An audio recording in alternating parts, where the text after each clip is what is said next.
గోవిందా గోవిందా గోవిందా గోవిందా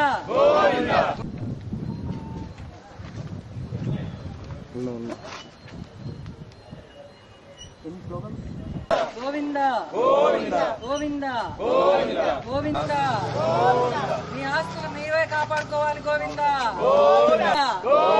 గోవిందా గోవిందా ఏడుకొండలవాడ Venda Govinda.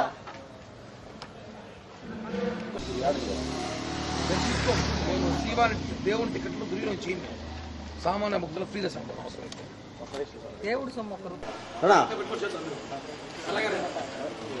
Govinda Govinda Govinda Govinda Govinda Govinda. ఇట్లా ఉండండి అబ్బా. ఏంది నట నువ్వు చేసే పని నేను చూస్తాను.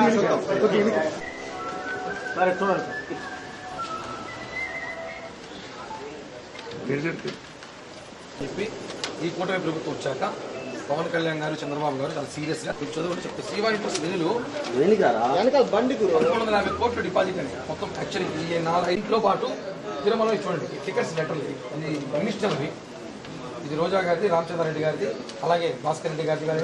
అలాగే మామూలుగా మీరు డిపార్ట్మెంట్ ఒక అధికారి పోతే 4 టికెట్లు ఇవ్వడం చాలా కష్టం.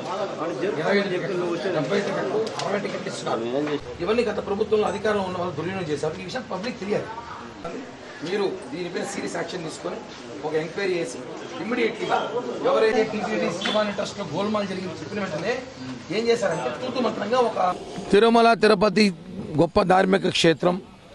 వెంకటేశ్వర స్వామి భక్తితో కోట్ల మంది ప్రజలు తిరుపతికి వస్తూ ఉంటారు. 2019లో జగన్ రెడ్డి ప్రభుత్వం రావడమే ఈ ప్రభుత్వం వెంకటేశ్వర స్వామిపైన కన్నేసింది. వెంకటేశ్వర స్వామి ఖజానాపై కన్నేశారు. శ్రీవాణి ట్రస్ట్ పెట్టారు 2019లో సెప్టెంబర్లో. ఈ రోజు వరకు 5 ఏళ్ళు పూర్తిగా అవుతుంది. ఈ శ్రీవాణి ట్రస్ట్ పెట్టి ఇప్పటికీ 1350 కోట్లు వసూలు చేశారు.